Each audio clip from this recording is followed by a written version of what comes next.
quisiéramos que la palabra del Señor siempre fuera una palabra suave, una palabra amena.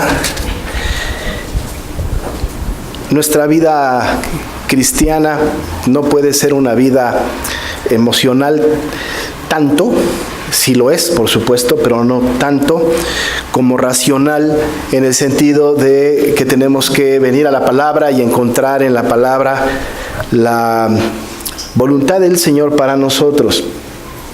Hay textos de la Biblia que en verdad he pensado que no quisiera predicar, pero como estamos predicando de Primera de Corintios de manera corrida, versículo por versículo, capítulo por capítulo, nos encontramos con este texto que tenemos frente a nosotros, que no es un texto fácil, es un texto complejo, difícil, pero sin embargo es la palabra del Señor, y uno de los compromisos que tienen los que predicamos la palabra es que tenemos que predicar, y porque así está determinado en la Escritura, todo el consejo de Dios, todo.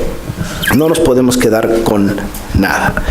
Normalmente, cuando se habla desde los púlpitos, hoy día más que nunca, se ha tenido un poco de temor de tratar algunos temas que tienen que ver con lo que vamos a hablar ahora. Los temores van de diferentes maneras, en diferentes direcciones. Desde si hablamos de esto, la gente ya no va a venir a la iglesia, alguien se va a sentir ofendido, seguramente el pastor sabe algo de alguien, pero la verdad es que este es el texto que corresponde hoy y tenemos que enfrentarlo con toda madurez y con toda la ayuda de parte de nuestro Señor a través de su Espíritu Santo. Tenemos frente a nosotros un texto que es el que continúa. Hemos hablado ya de los primeros 4 capítulos de Primera a los Corintios, en donde nosotros sabemos, porque lo hemos insistido a lo largo del tiempo, que es una iglesia no fácil. Es una iglesia que está, por supuesto, llena de santificados. Hemos dicho esto, santificados son aquellos que sí son creyentes, que son creyentes en el Señor. Son santificados porque el Señor les ha distinguido con esto, con la santificación. Ninguna persona puede ser santificada por voluntad propia. Ninguno de nosotros pudiésemos decir, vamos a ser santificados nosotros porque queremos ser santificados. Ninguna persona del mundo que no es creyente pudiese tomar una determinación de decir, voy a entrar en un proceso de santificación. No es posible. La santificación viene de parte de Dios después de la justificación. El Señor nos justifica, nos declara justos y a partir de ese momento nos pone en un camino de principio a fin hasta que el Señor Jesús venga o nos vayamos a su presencia. Y ese camino que nosotros recorremos es este camino que se llama santificación. La santificación es muy difícil de caminar, muy complicada. La Biblia está llena, pues, no de consejos, pero de mandatos acerca de cómo debe vivir un creyente su vida cristiana. Siempre que venimos a la Biblia y encontramos cosas contundentes, determinantes, acerca de cómo debe de vivir una persona, está hablando de la santificación. La gente tiene que vivir una vida de santidad, y vivir una vida de santidad en este proceso de santificación implica renuncias a muchas cosas, pensamientos, conductas, muchas cosas, incluso maneras de hacer las cosas, y a veces implica hasta lugares donde uno trabaja o cómo trabaja, implica también la manera de adorar dentro del culto, implica muchas cosas. El apóstol Pablo, pues, en este libro maravilloso, habla de cosas muy profundas, pero también da en el clavo respecto de algunos problemas que están sucediendo en la iglesia y cómo le pide a la iglesia que tiene que ser santa. Hay una cosa muy importante: la iglesia debe permanecer santa. Y la tarea para que la iglesia permanezca santa es una tarea de la iglesia misma. Por supuesto, Dios está ahí. Dios dirige, Dios consuela, Dios edifica, Dios exhorta a través de su palabra, pero es nuestra responsabilidad, y lo hemos visto en el pasado, que hay diferentes tareas que nosotros tenemos que hacer para que la iglesia se mantenga santa. Nosotros que estamos aquí no pudiésemos decir, esta es tarea de Dios, nosotros haremos lo que queremos, pero Dios hará que esta iglesia se mantenga santa. No, de ninguna manera, es tarea nuestra la santificación. Así que estamos en ese camino. Bajo este principio, nosotros nos encontramos en un texto en donde el apóstol Pablo va a poner un punto, el dedo sobre la llaga al respecto de un tema muy peligroso, muy feo que está sucediendo dentro de la iglesia de Corinto. Y va a poner disciplina en esta iglesia. Nosotros sabemos que las marcas de la iglesia, lo sabemos porque está escrito en la Biblia en diferentes partes y de diferentes maneras, pero las confesiones lo resumen de una manera perfecta, que las marcas de la iglesia verdadera es que en una iglesia verdadera se predica la palabra con fidelidad. En una iglesia verdadera se administran los sacramentos con pulcritud. En una iglesia verdadera se aplica la disciplina con precisión. Así que entonces la predicación de la palabra, la administración de los sacramentos y la aplicación de la disciplina son marcas de la verdadera iglesia. Si alguna vez usted va para otro lado a vivir y quiere una iglesia verdadera, una iglesia pura, una iglesia que esté centrada en la palabra, estas tres marcas son indispensables: la predicación fiel de la palabra, la administración fiel de los sacramentos, el ejercicio fiel de la disciplina. Uno de los puntos que nos falla de repente a las iglesias históricas y reformadas, que queremos estar cerca de las marcas de la iglesia, es justo el ejercicio de la disciplina.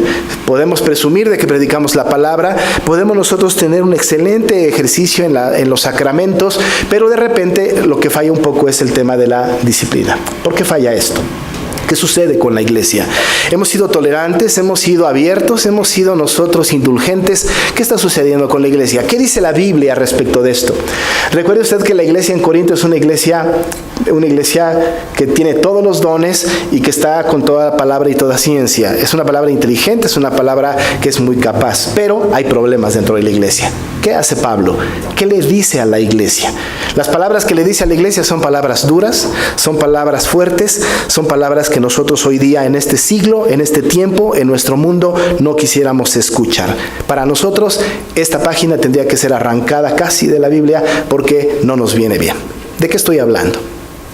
La iglesia tenía un problema. Después de hablar el apóstol Pablo acerca de todo este asunto que tiene que ver con la unidad, y habla acerca de buscar la unidad de la iglesia, la unidad que la iglesia debe de tener porque hay conflictos muy fuertes de la unidad, va a seguir él bordando sobre la problemática que hay en la iglesia. El apóstol ha recibido correspondencia o ha oído por ahí que se dicen cosas. Usted sabe que una de las cosas interesantes en aquella iglesia y en todas las iglesias de todos los tiempos es que una es la voz oficial, pero otro es lo que corre alrededor de la iglesia, aquello que se escucha, aquello que se oye, aquello que se está comunicando de boca en boca. Y es un tema interesante porque parece ser que tiene más valor lo que se va comunicando de boca en boca que lo que se puede decir de manera oficial. El apóstol ha llegado a escuchar o ha leído por una carta o ha escuchado por ahí algo que está pasando en la iglesia de Corinto, algo fuerte que está sucediendo en la iglesia de Corinto. Y está él escuchando esto, y al escuchar esto tiene que escribirles a la iglesia y tiene que decirles cosas muy fuertes respecto de lo que él ha escuchado. Pero ¿qué es lo que él ha escuchado? Vean lo que dice el versículo 1 del capítulo 5. De cierto se oye, dice el apóstol, se oye, se escucha por ahí, ¿no? Se escucha, entre pasillos pudiésemos pensar, ¿no? Que hay entre vosotros fornicación. Vamos a ir despacio con el asunto para que podamos concentrarnos en exclusivamente lo que dice la palabra. Sin embargo, es muy importante que nosotros podamos tener los conceptos completos y las expresiones, tener una definición clara y precisa de las expresiones. Nosotros tenemos aquí ya una palabra que de por sí causa un poco de temor hasta decirla, pero es una palabra fuerte. Dice el apóstol, yo he oído, se ha oído que entre vosotros, y cuando dice entre vosotros es dentro de la iglesia, hay fornicación. Quizá para que nosotros pudiésemos irnos despacio tenemos que definir algunas cosas. Es posible que usted entienda qué es esto de fornicación, pero es posible que lo entienda mal. Pero tenemos que ir nosotros pues a un concepto un poco más profundo al respecto para saber exactamente qué es esto de la fornicación. ¿Qué es fornicación? La palabra fornicación es una palabra griega que viene de la expresión porneía. La palabra porneía en español se traduce como fornicación.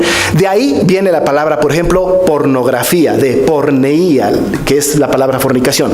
Cuando se habla de fornicación, no se habla solamente de un tema en particular.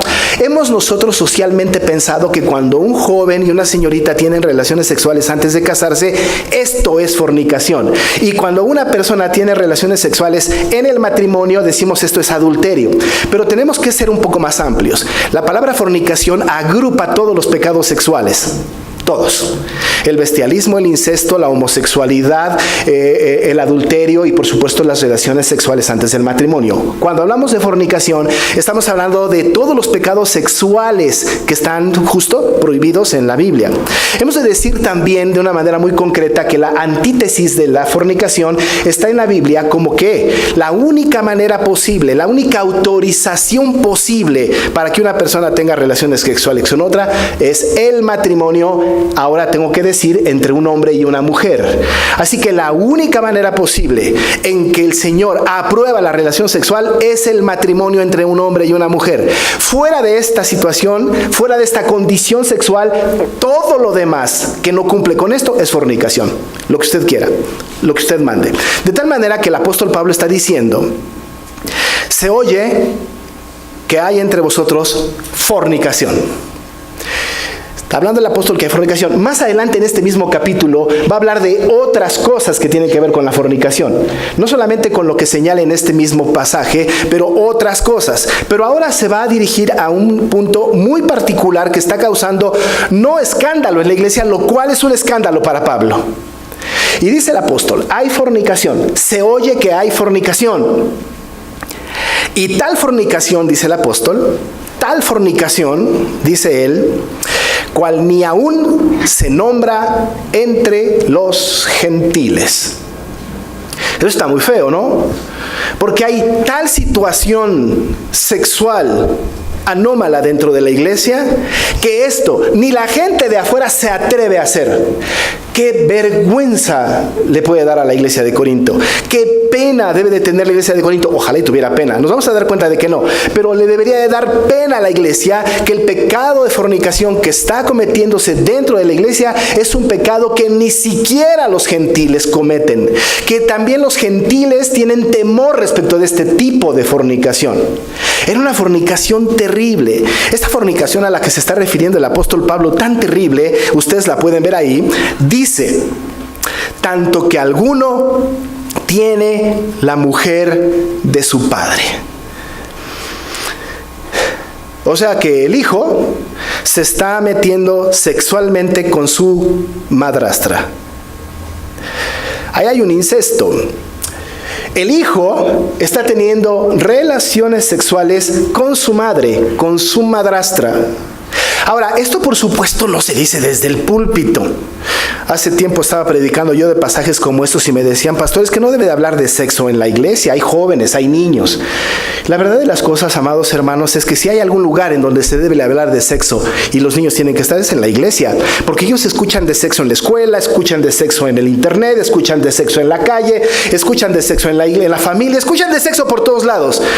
Pero al pastor le tienen que prohibir que se hable de sexo. Si hay algún lugar donde se tiene que hablar de sexo es en la iglesia, porque tiene que haber una dirección al respecto. Pues entonces en este lugar, en esta iglesia de Corinto, había un problema incestuoso, había un problema de sexo perverso. Era que el hijo se estaba metiendo con la mujer de su papá. Esto es abominación delante del Señor.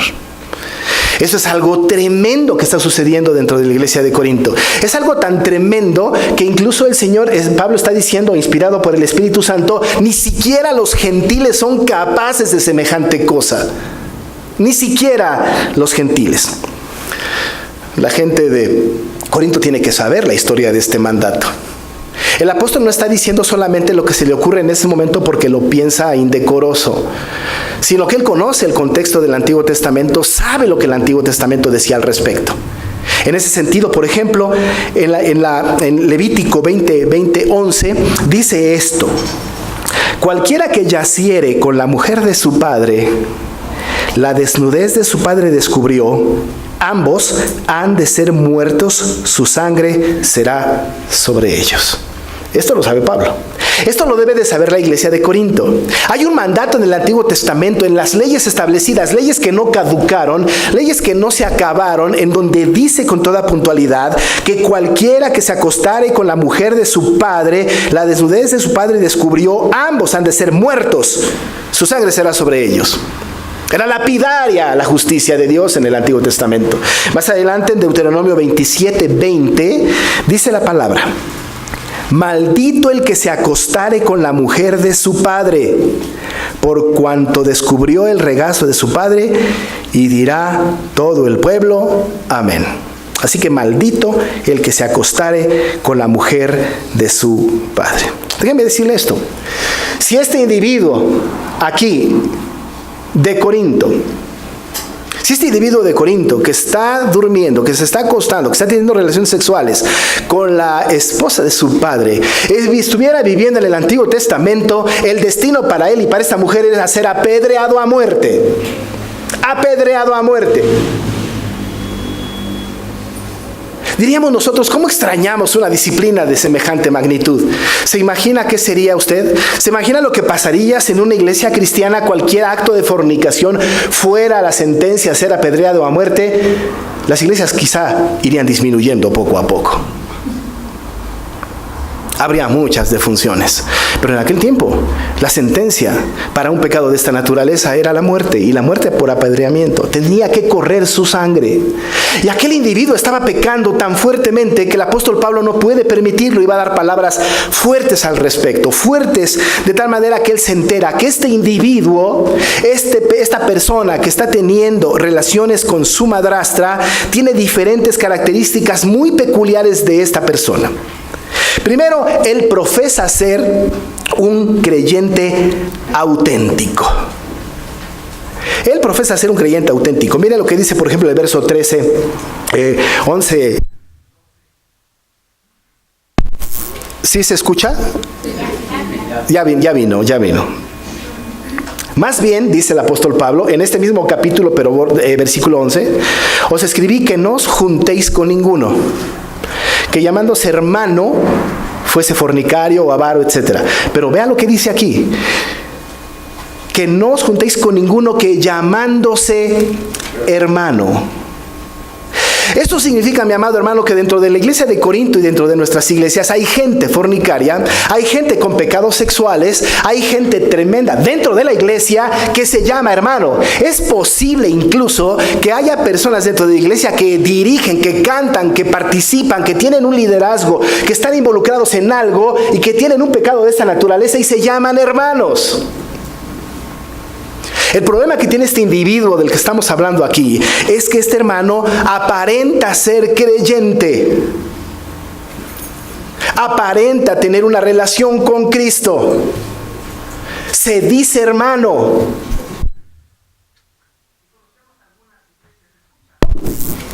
Voy a tener que gritar porque ahora que tengo un poco de problema con mi voz, el Señor no quiere que se predique esto, el enemigo, y pero tenemos que seguir adelante.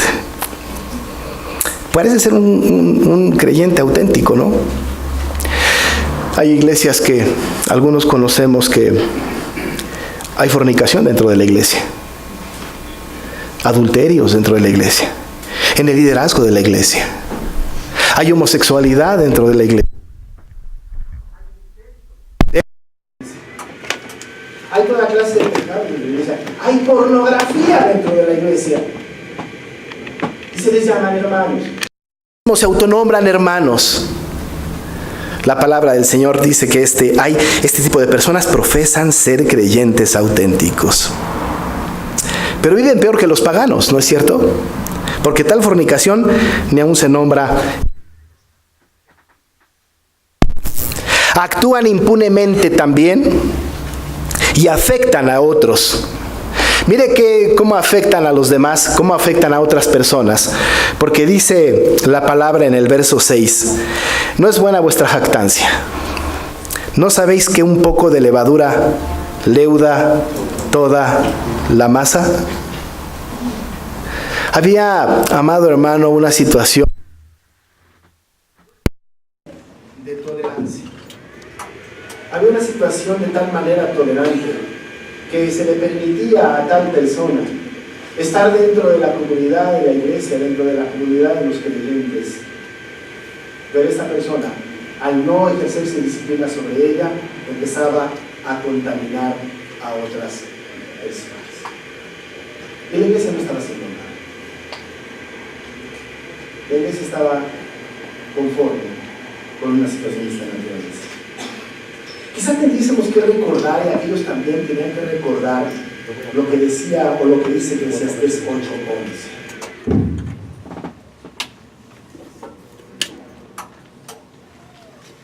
Eclesiastés 8:11 dice: por cuanto no se ejecuta luego sentencia sobre la mala obra, el corazón de los hijos de los hombres está en ellos dispuesto para hacer el mal.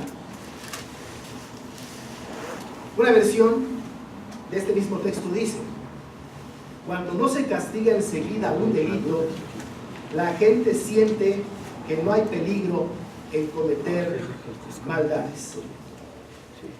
Cuando no se castiga el delito, parece que hay permiso de cometer maldades. La persona estaba viviendo el pecado, un pecado terrible.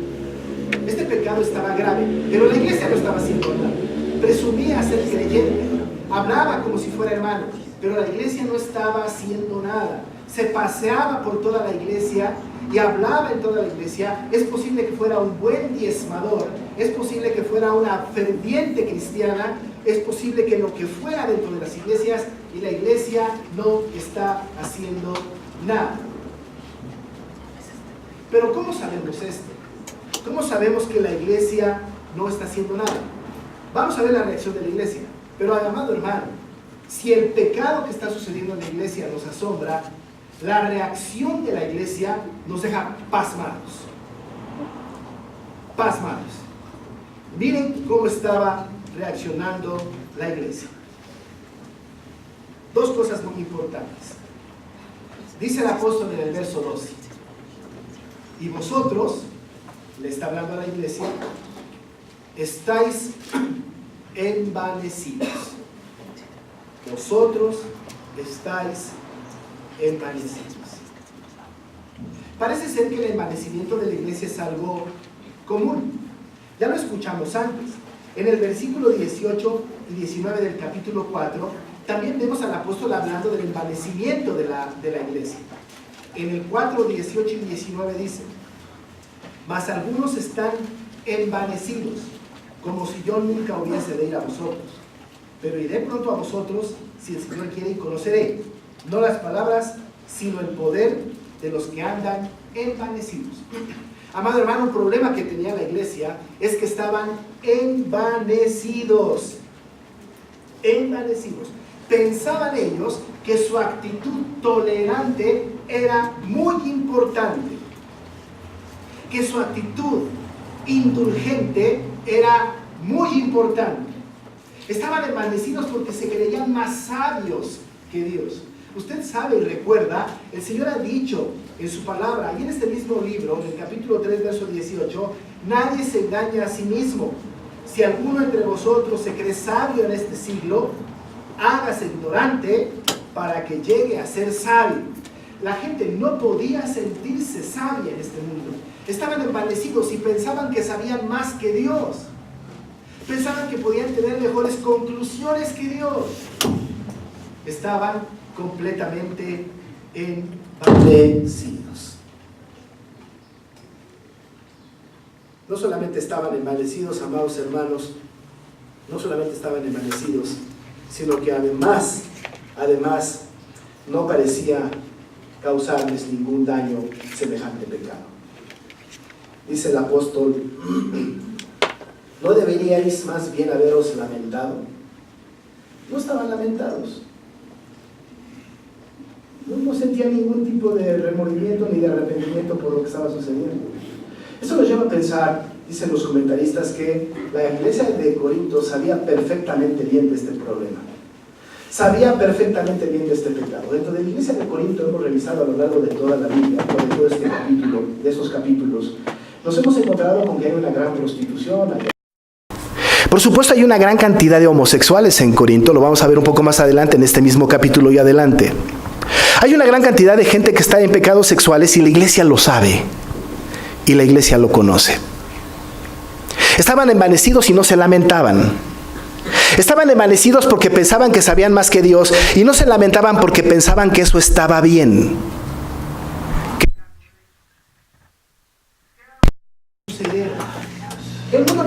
caminar, las cosas tienen que cambiar, el mundo ahora es distinto.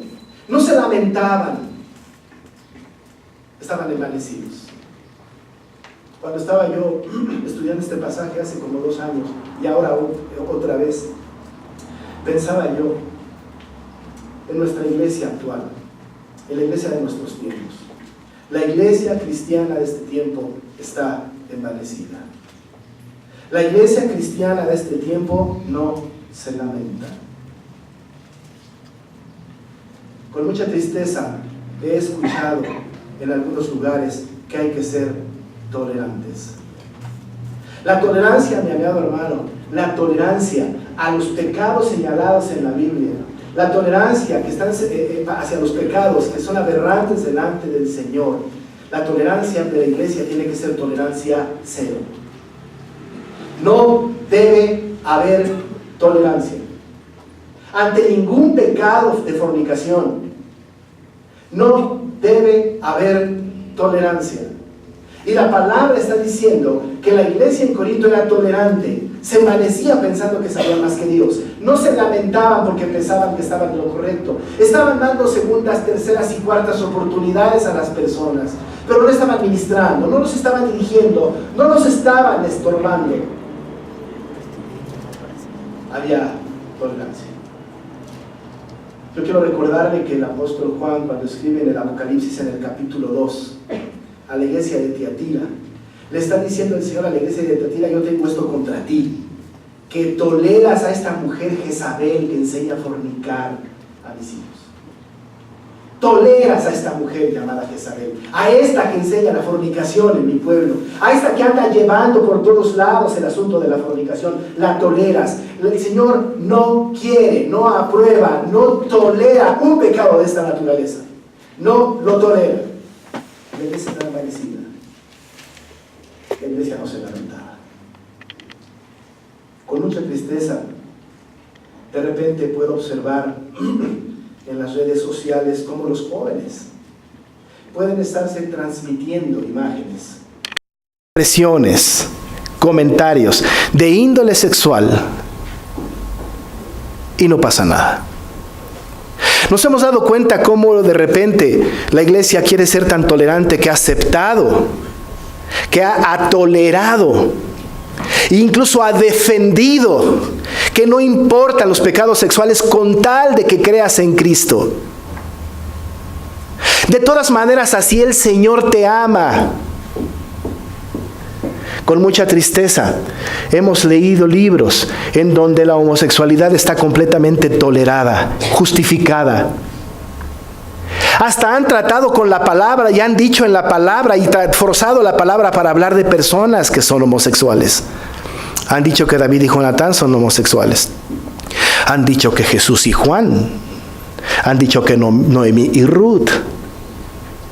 Aberraciones de esta naturaleza. Ahora la iglesia de este tiempo está tolerando, no se lamenta, se envanece ante semejantes circunstancias. La iglesia de aquel tiempo estaba envanecida, no se lamentaba porque tenían este individuo que estaba teniendo pecado sexual con la mamá, con la esposa de su padre. Había que tener mucho cuidado. La iglesia estaba cayendo en esta condición. Déjeme decirle, y lo dije en algún otro momento, yo tengo una frase que dice que hemos perdido la capacidad del asombro y hemos extendido el límite de la tolerancia. Hemos perdido la capacidad del asombro. Usted puede caminar por las calles y ver toda clase de pecados sexuales, toda clase de pecados sexuales, en la televisión, en el internet, en las revistas, en los libros, en la calle. Toda clase de pecados sexuales. Ya no nos asombra. Es parte de nuestro folclore, ¿no es cierto? Es parte de nuestra cultura. Pero al no asombrarnos, el límite de la tolerancia es cada vez más amplio y más amplio y más amplio y más amplio. Hemos sabido de casos de adulterio en donde van a consultar con un pastor determinado y el pastor les dice: no te preocupes, está probando algo, se va a dar cuenta de que te ama y regresará a ti. Eso es aberrante. Hemos tratado de justificar el pecado sexual de 1000 formas. Hemos dejado que nuestros hijos caigan en esta condición. No les estorbamos. Hemos ocultado el adulterio de nuestro esposo o nuestra esposa. Hemos tratado de justificarlo. No debemos tolerarlo. La responsabilidad de la santidad de la iglesia es nuestra. Pero ¿qué es lo que dice el apóstol Pablo? ¿No deberíais más bien haberlos lamentado para que fuese quitado de en medio de vosotros el que cometió tal acción? Mire que no le va a gustar esto, pero quitado de en medio de vosotros, es expulsado de la iglesia, es echado fuera de la iglesia. Si esta palabra le parece dura, déjeme que le diga lo que dice el versículo 13 al final. Porque a los que están fuera Dios juzgará. Y mire lo que dice: quitad pues a ese perverso de entre vosotros. La disciplina eclesiástica. Desde luego que la disciplina eclesiástica empieza desde una reconvención. Ir con el hermano, decirle que está en un error. Si no cambia, ir con un testigo. Si no, entonces traerlo a la iglesia. Si no, entonces tenerlo por gentil y publicano. Eso determina la palabra. Tenemos que seguir todas esas normas, desde luego. Pero ¿qué tal si no se arrepiente? ¿Qué tal si no vuelve su camino? Entonces hay que tenerle por gentil y publicano. Entonces hay que quitarlo de en medio de nosotros. Porque más adelante el apóstol va a decir: toda la masa. Un poco de levadura leuda toda la masa. Una persona que empiece, si no se hace nada, al rato tendría la iglesia una gran cantidad de personas haciendo lo mismo. Completa justificación, sin ningún castigo, sin ninguna disciplina, sin ninguna educación cristiana. Amado hermano, yo oro al Señor para que nuestra iglesia esté libre de los pecados aberrantes ante los ojos del Señor. Y yo se lo digo ahora: estórbele a su hijo si anda en un pecado sexual. No lo justifique. Estórbele a su esposo si anda coqueteando con alguna persona fuera de casa. Estórbele a su esposa. Quítele la computadora o el celular a su hijo si está viendo pornografía. Estorbe, porque son pecados aberrantes delante del Señor. La expresión bíblica es quitar de en medio al que cometió tal acción. El apóstol sabe que la iglesia es lenta en esto. Él no está con ellos, pero dice que él ha juzgado ya esta causa, este asunto, y llama a la iglesia para reunirse y que para que ejerzan una disciplina con esta persona. Dice él: ciertamente yo, como ausente en cuerpo, pero presente en espíritu, ya como presente juzgado al que tal cosa ha hecho. En el nombre de nuestro Señor Jesucristo reunís vosotros y mi espíritu con el poder de nuestro Señor Jesucristo. Una vez reunidos, miren la expresión del apóstol: el tal, verso 5, sea entregado a Satanás para destrucción de la carne, a fin de que el espíritu sea salvo en el día del Señor Jesús. Está fuerte, ¿no? El tal sea entregado a Satanás para destrucción de la carne. ¿Sabe una cosa? Es difícil hacerlo. Si usted tiene un hijo que tiene un conflicto sexual de esta naturaleza, el esposo o la esposa, ¿qué haría? ¿Diría te entrego a Satanás? Eso no lo va a hacer. Pero esa es labor de la iglesia. Porque el Señor, a través de Pablo, está hablándole a la iglesia. A la iglesia le está diciendo que sea entregado a Satanás para la destrucción de la carne. Pero no se quede con esto. Nosotros tenemos que hacer aquí un análisis profundo y muy cuidadoso, porque aquí está el tema de la carne y el espíritu. Dice aquí que sea entregado a Satanás para la destrucción de la carne, es para que su carne pecaminosa, para que su actitud pecaminosa, para que su condición pecaminosa muera. se acabe. Nuestra manera coloquial de decirlo es: deja que toque fondo. Es una manera coloquial nuestra. Pero desde luego que si una persona es creyente, una persona ha sido rescatada por Cristo y se ha metido en esta clase de condiciones, ser entregado a Satanás para la destrucción de su carne, tiene que ver que entonces sea zarandeado por él. Entonces dejarlo allí para que toque fondo. Pero dice la Biblia después, el propósito de esto es a fin de que el espíritu sea salvo en el día del Señor Jesús. ¿Sabe una cosa? La característica de la disciplina de esta envergadura tiene que ver con la salvación del alma de la persona que está en pecado. No su destrucción. No su destrucción. Conocemos casos de pecados sexuales, homosexualidad en particular, en donde la mamá y el papá decidieron: no entras más a la casa. Hemos hablado contigo, hemos revisado la palabra contigo, te hemos exhortado a que cambies tu actitud, no te dejamos más entrar a la casa. Por favor, no lo considere esto como un consejo pastoral, usted haga lo que quiera, pero esta familia lo que hizo fue esto: no más, no más. Se fue. Después de un tiempo y de muchas experiencias muy lamentables, el Señor lo trajo de regreso a su reino.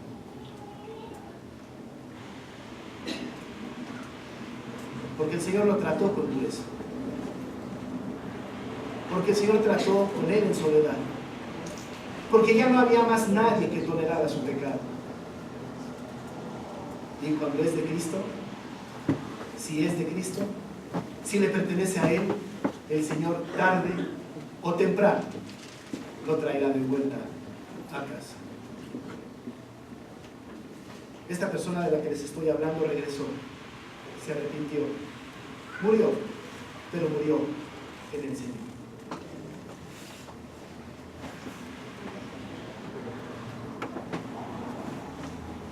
Es mejor que una persona muera en el Señor a que viva en su pecado.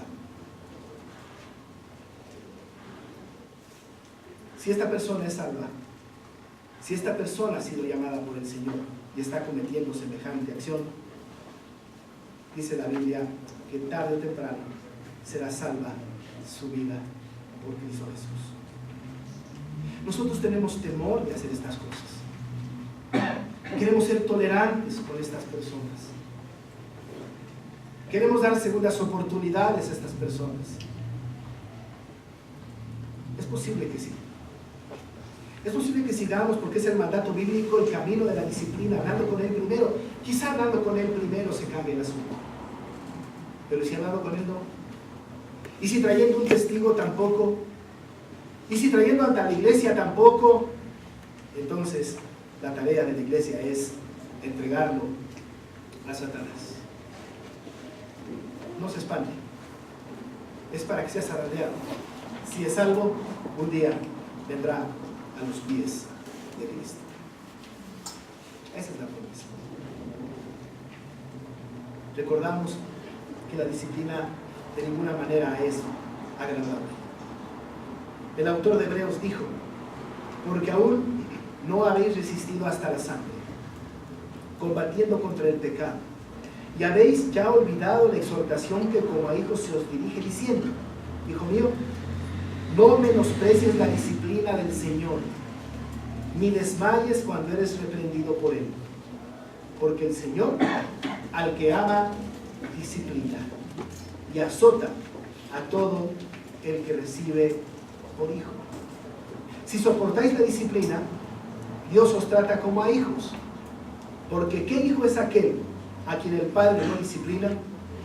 Pero si se os deja sin disciplina, de la cual todos han sido participantes, entonces sois bastardos y no hijos. Hebreos 12, 5 al 8.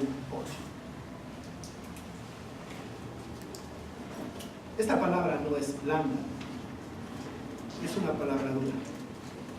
Amado hermano, esta palabra no es mi opinión, no es la opinión del pastor. Esta palabra es palabra del Señor. es la que el Espíritu Santo manda para que escuchemos. Usted actúe como piensa que tiene que actuar. Amado hermano, si usted está en la tentación de un pecado sexual y con su corazón o físicamente está con otra relación que no sea su esposa, arrepiéntase en el nombre de Jesús.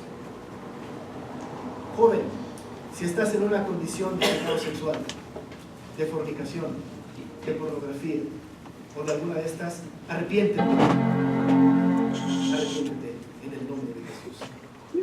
Hermana, si está usted en alguna actitud de esta naturaleza, ya anda coqueteando con otras personas, arrepiéntase en el nombre de Jesús.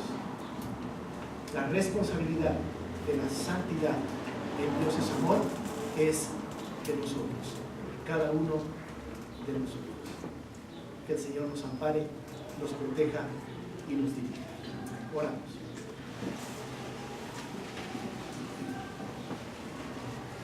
Padre,